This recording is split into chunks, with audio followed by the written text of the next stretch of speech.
Hi, I'm Barbara Kaminsky, CEO at the Canadian Cancer Society, BC and Yukon Division. You may think that we have tobacco under control, but we don't. There has been progress. However, today, tobacco is still a major cause of cancer. It accounts for 30% of cancer deaths and more than 85% of lung cancers. Smoking takes the life of 6,000 British Columbians each year. And secondhand smoke is dangerous to adults and children.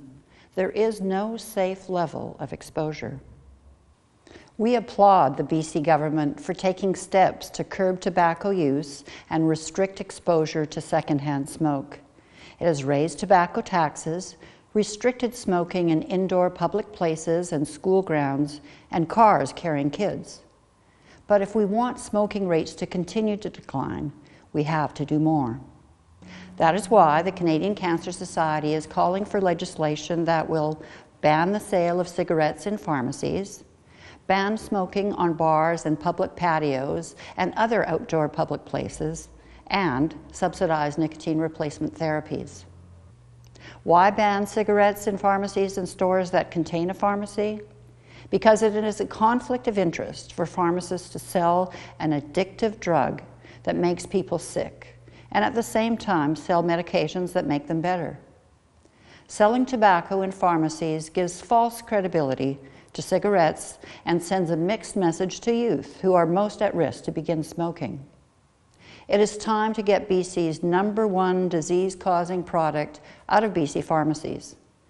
BC is one of the 4 remaining provinces and territories in Canada that still allows cigarettes to be sold in pharmacies.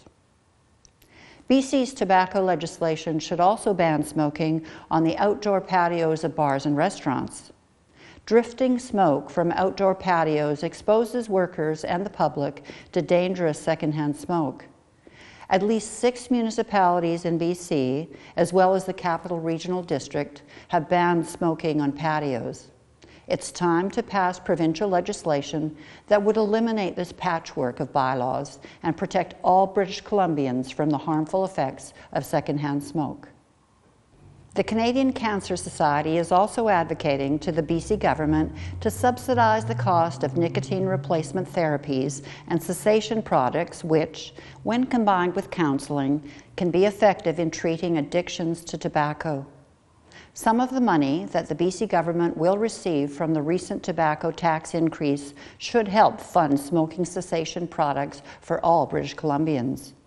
Indeed, almost 90% of BC residents agree that a portion of money from the sale of tobacco should be used to subsidize products that help smokers who quit. At the Canadian Cancer Society, we are committed to providing leadership in the development and delivery of cancer prevention strategies, such as comprehensive tobacco control. We know that the public supports us, and we won't stop until the BC government does the right thing, making healthy public policy a reality.